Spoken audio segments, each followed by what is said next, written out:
Assalamualaikum warahmatullahi wabarakatuh. Kami dari kelompok 2 akan mendiskusikan tentang tantangan lingkungan dan konflik agraria di Lampung. Perkenalkan, saya Dwi Ayu Ramadhani, NPM 231110005 PM. Saya Evita Widistianingrum, NPM 234111121. Saya Nina Fatia dengan nomor NPM 234111122. Saya Roy Sandi Remanda dengan NPM 234111007. Saya Parangri 26, NPM 234111139. Diskusi kita kali ini akan menjelajahi beberapa isu krusial yang sedang dihadapi oleh Provinsi Lampung, mulai dari persoalan lingkungan hingga konflik agraria yang membelit. Tujuan diskusi kita kali ini yaitu memahami tantangan lingkungan. Kita akan membahas secara mendalam tentang masalah pengolahan sampah, penyusutan ruang terbuka hijau dan dampaknya terhadap lingkungan di Lampung. Kemudian menganalisis konflik agraria. Selain itu, kita akan menyelidiki akar permasalahan konflik agraria di Lampung, faktor-faktor yang menyebabkan dan upaya yang telah dilakukan untuk penyelesaiannya. Silahkan teman-teman, apakah ada yang ingin berargumentasi?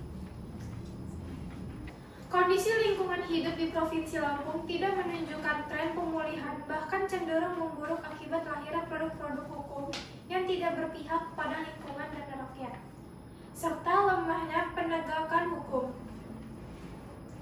Radian Anwar dan Revi Medinatama, Eksekutif Daerah Walhi Lampung, memaparkan kondisi lingkungan hidup di Provinsi Lampung semakin memburuk, diperparah dengan adanya kebijakan-kebijakan dari tingkat nasional hingga global yang berpengaruh terhadap lingkungan dan pastinya mengancam ruang hidup rakyat.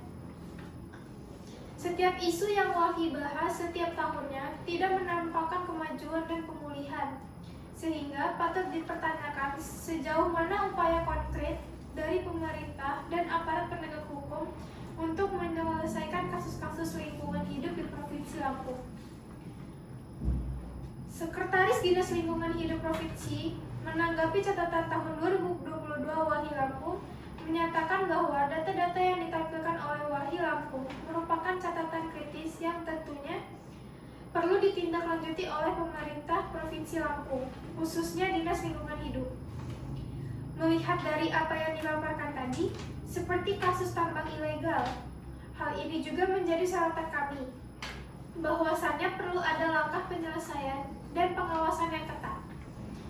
Lalu, permasalahan sampah yang tak kunjung usai, Dinas Lingkungan Hidup Provinsi Lampung telah berupaya melakukan kolaborasi dengan beberapa komunitas dan masyarakat dengan menekan pengelolaan dikembangkan menjadi peta bisnis baru.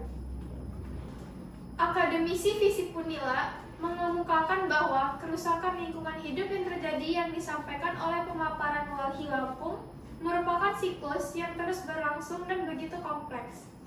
Namun, pertanyaannya ialah kenapa itu semua bisa terjadi?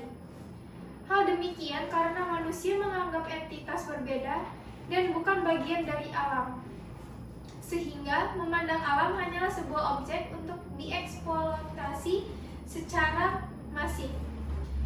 Diperparah dengan pemikiran antroposentris melalui kapitalisme industrial dan politik yang orientasinya hanyalah keuntungan ekonomi yang bagi perorangan atau sekelompok.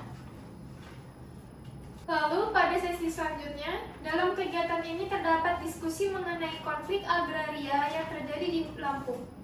Konflik yang terjadi antara PT BSMI dan masyarakat Desa Sri Tanjung di Pakuning, Kagungan, dalam beberapa desa lainnya. Doi, masyarakat Sri Tanjung mengungkapkan bahwa konflik agraria yang terjadi di Sri Tanjung, Lampung sudah berlangsung sejak 1994 hingga hari ini. PT BSMI mendapatkan izin konsesi kawasan hutan dan seharusnya masyarakat mendapatkan hak ganti rugi atas tanahnya. Namun, faktanya tidak demikian dan hal ini menjadi pemicu awal konflik. Berlanjut hingga tahun 2011, masyarakat yang tidak lagi memiliki lahan dan pekerjaan, akhirnya masyarakat mulai melakukan penanaman padi untuk menyambung hidup. Namun, direspon oleh perusahaan bahwa tindakan kami tersebut sudah melanggar aturan. Perusahaan dan terjadi kericuhan yang menimbulkan korban jiwa. Kami telah melakukan berbagai upaya, namun sampai hari ini hasilnya masih nihil. Tidak ada penyelesaian. Bahkan peristiwa yang terakhir terjadi pada tanggal 15 Desember 2022, masyarakat Sri Tanjung sedang mematok lahan dan telah diizinkan oleh kepolisian. Namun, Pam Swakarsa justru menembaki warga hingga mengenai 1 orang dan harus mendapatkan perawatan intensif hingga harus dioperasi di rumah sakit. Kemudian, hal yang terjadi di Mesuji bukan hanya konflik lahan semata, melainkan terdapat kasus pembunuhan, kepemilikan senjata api, dan pembiaran peristiwa yang terjadi oleh negara sehingga melanggengkan perbuatan pelanggaran HAM. Karena konflik ini lahir dari kebijakan dan keputusan politik, maka cara yang paling efektif dalam penyelesaian ialah melalui jalur politik dengan cara melahirkan kebijakan-kebijakan dan keputusan politik yang pro terhadap lingkungan hidup yang berkelanjutan. Kepala Divisi Advokasi LBH Bandar Lampung menyampaikan bahwa upaya hukum yang dilakukan dengan melakukan penangkapan pada pelaku penembakan bukan penyelesaian masalah. Urgensinya adalah bagaimana penyelesaian konflik agraria yang terus terulang. Masyarakat yang terus-menerus mendapat intimidasi ancaman, bahkan perbuatan pembunuhan, seharusnya hal ini sudah menjadi alarm bagi pemerintah untuk segera menuntaskan dan kasus tersebut harus dikawal bersama agar tidak terulang dan terjadi pembiaraan. Penggiat Pusham Unila mengatakan bahwa dalam upaya penyelesaian peristiwa ini perlu dilakukan upaya pendekatan sosial, bisnis, dan lain-lain.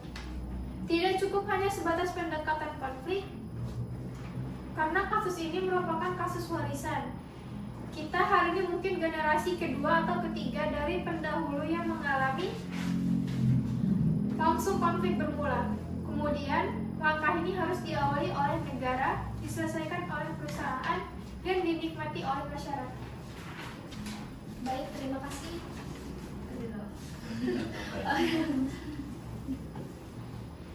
Baik, terima kasih atas argumentasi yang telah disampaikan. Selanjutnya, silakan untuk argumentasi selanjutnya. Permasalahan lingkungan hidup tampaknya tak pernah usai. Bahkan tantangan ke depan akan semakin berat atas kebijakan demi kebijakan yang ditempuh oleh pemerintah.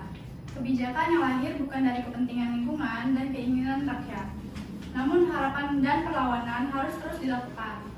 Maka Walhi Lampung akan terus mendorong dan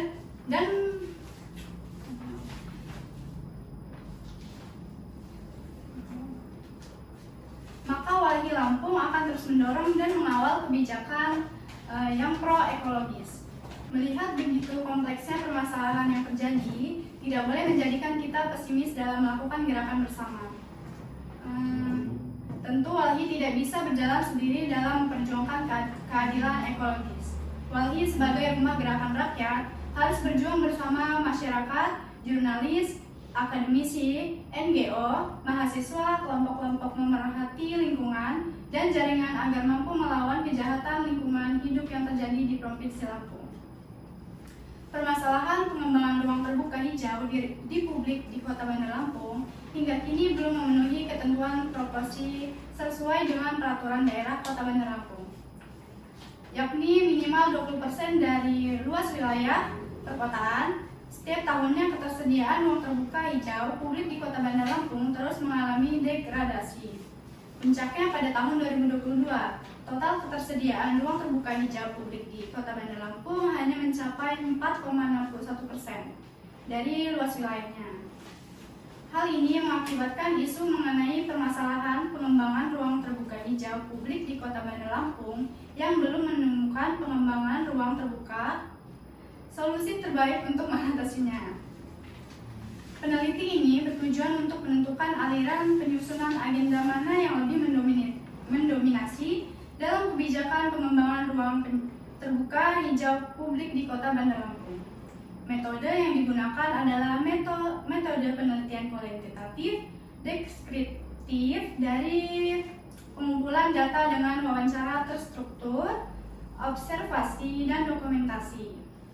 Berdasarkan hasil penelitian yang diperoleh, aliran penyusunan agenda yang lebih mendominasi dalam kebijakan pengembangan ruang terbuka hijau publik di Kota Bandar Lampung ialah aliran kebijakan, yang mana pada aliran ini terdapat usulan-usulan alternatif sebagai solusi permasalahan. Namun, usulan-usulan dalam aliran kebijakan tersebut dalam terlaksana atau belum terlaksana dengan baik lantaran masih terdapat beberapa faktor yang mempengaruhi pengembangan ruang terbuka, antara lain alih fungsi lahan, komitmen pemerintah, kesadaran masyarakat, master plan, anggaran, dan juga perubahan regulasi. Sampah plastik merupakan persoalan penting yang dihadapi Provinsi Lampung. Data Dinas Lingkungan Hidup atau DLH Provinsi Lampung menunjukkan tiap masyarakat rata-rata menghasilkan sampah sebanyak 0,45 kg per hari. Sementara timbunan sampah di Lampung mencapai 1.630 ton per tahun. Dampaknya, sampah plastik akan terasa saat mencemari saluran-saluran air masuk tubuh manusia dalam bentuk mikroplastik. Sampah Dinas Lingkungan Hidup Provinsi Lampung mengatakan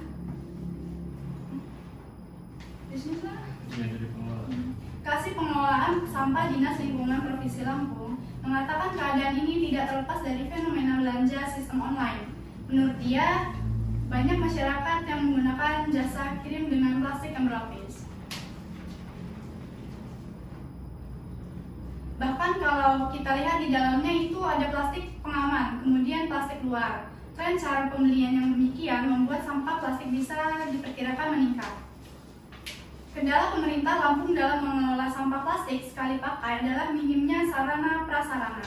Secara umum, armada angkutan sampah belum memadai dan pemanfaatan kembali sampah plastik baru sebatas mengharapkan bank dan sampah lapak roksok. Saya berharap suatu saat Lampung bisa mengembangkan investasi untuk pengelolaan sampah. Jadi di sini ada sistem pabrikasinya, termasuk untuk pembuatan biji plastik. Kemudian pengadaan mesin pencacah sampah organik maupun sampah plastik. Upaya yang dilakukan pemerintah Provinsi Lampung untuk mengurangi sampah adalah berkoordinasi dalam hal pengelolaan dengan dinas di tingkat kabupaten dan kota. Selain itu, pihaknya juga mengadakan sosialisasi, terutama di daerah yang belum menerima layanan angkutan sampah. Pemerintah sebaiknya bisa menekan pihak ketiga atau produsen agar turut melakukan pengelolaan ataupun pembatasan sampah plastik. Selain itu, pemerintah Lampung juga dapat mendorong pasar retail seperti minimarket dan supermarket untuk mengurangi penggunaan plastik. Hal ini bisa menjadi langkah awal untuk meminimalisir sampah plastik di Lampung. Sejauh ini, penanganan sampah hanya berakhir di tempat pembuangan akhir atau TPA tanpa dilakukan pengolahan lebih lanjut. Kalau kita ambil contoh wilayahnya urban seperti Bandar Lampung, juga belum bisa memaksimalkan pengelolaan sampah yang baik dan berkelanjutan. Tidak hanya sebatas angkut, tumpuk, dan buang. Pengelolaan sampah yang baik sifatnya desentralisasi, yakni dengan melakukan pemilahan dari tingkat tapak, kemudian dilanjutkan pada tingkat tempat pembuangan sampah sementara atau TPA. Namun, juga dapat dibarengi dengan sarana dan prasarana serta infrastruktur yang memadai. Percuma bila masyarakat sudah sadar, sudah melakukan pemilahan, tapi pada faktanya ketika dilakukan pengangkutan terhadap dan dijadikan satu tumpukan, pemanfaatan sampah di Lampung masih sangat sedikit. Materialnya anorganik jadi sulit terurai. Prosesnya dari polimer yang dibentuk dari bahan-bahan asal minyak, itulah yang menyebabkan sulit terurai. Rata-rata butuh waktu 30 hingga 100 tahun. Ini yang kalau dilakukan di lingkungan menyebabkan kerusakan dalam proses siklus lingkungan. Dampak sampah plastik akan makin terasa saat mencemari saluran lingkungan. Mikroplastik memiliki dampak yang sangat bahaya bila masuk ke dalam tubuh manusia. Dapat menyebabkan kanker dan penyakit lain. Bisa juga menyebabkan kegagalan multi organ. Paling bahayanya akan menyerang ginjal dan hati karena sifatnya sangat beracun. Menurut dia, sampah plastik yang tidak tertangani juga dapat mencemari pesisir. Hasil observasi 10 tahun terakhir, plastik dan logam berat yang ada di Lampung. Keberadaannya mencapai radius 3 km dari bibir pantai. Dari pihak riset kandungan atau pH, polimarotik hidrokarbon juga cukup tinggi, semacam senyawa kimia yang merupakan hasil penguraian sampah plastik berasal dari bahan polikimia. Dalam upaya menuju lingkungan yang lebih asri dan berkelanjutan, Dinas Lingkungan Hidup Kota Bandar Lampung telah menghadirkan inovasi terbaru bernama kompos, menciptakan lingkungan asri. Dalam artian lain yaitu Postalinga. Postalinga bukan sekedar sistem pengelolaan sampah, melainkan sebuah langkah inovatif untuk mengubah sampah menjadi sumber daya yang bernilai, yaitu pupuk kompos. Inovasi ini bermula dari kesadaran akan perlunya mengurangi jumlah timbunan sampah dan menciptakan lingkungan yang lebih hijau. Postalinga ini menjadi solusi yang tidak hanya mengelola sampah, tetapi juga memberikan manfaat positif bagi lingkungan sekitar. Kegiatan Postalinga melibatkan pengumpulan sampah organik yang kemudian diolah secara efisien menjadi pupuk kompos. Pendekatan ini membantu mengurangi dampak negatif tumpukan sampah di Kota Bandar Lampung, sambil memberikan manfaat ekonomi dan ekologis. Pupuk kompos yang dihasilkan juga dapat digunakan kembali untuk meningkatkan kesuburan tanah, menciptakan siklus keberlanjutan, dan mengurangi ketergantungan pada pupuk kimia. Dengan adanya Postalinga ini, Dinas Lingkungan Hidup Kota Bandar Lampung memberikan contoh bagaimana inovasi dapat menjadi kunci dalam menghadapi tantangan lingkungan. Langkah-langkah seperti ini tidak hanya mengubah sampah menjadi sumber daya, tetapi juga menginspirasi masyarakat untuk berperan aktif dalam menjaga kebersihan dan kelestarian lingkungan. Melalui Postalinga, Kota Bandar Lampung bergerak maju menuju konsep pengelolaan sampah yang lebih baik dan juga holistik serta berkelanjutan. Semoga inovasi ini menjadi inspirasi bagi kota-kota lain untuk menggali potensi positif dari sampah dan menciptakan lingkungan yang lebih hijau dan sehat. Solusi masalah agraria di Indonesia terdiri dari beberapa faktor. Pertama adalah perlu memperkuat hukum dan pemberdayaan masyarakat dalam mengatasi konflik agraria. Hal ini pula dapat dilakukan melalui mekanisme penyelesaian konflik yang ideal, seperti mediasi, reforma agraria, dan perhutanan sosial. Kedua adalah perlu adanya koordinasi antara kementerian dan lembaga dalam mengantar konflik agraria dan kawasan hutan.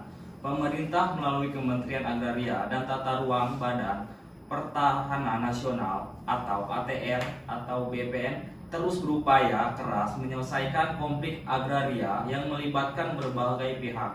Ketiga adalah perlu melakukan penguatan kebijakan reforma agraria seperti melanjutkan dan menyelesaikan revisi Perpres 86 2018 tentang reforma agraria dan revisi Perpres 88 2017 tentang penyelesaian penguasaan tanah di dalam kawasan hutan. Solusi yang dapat dilakukan untuk mengatasi masalah sampah di antara lain: 1. Meminta penjual untuk mengurangi pembungkus plastik. 2. Memanfaatkan kembali pembungkus plastik.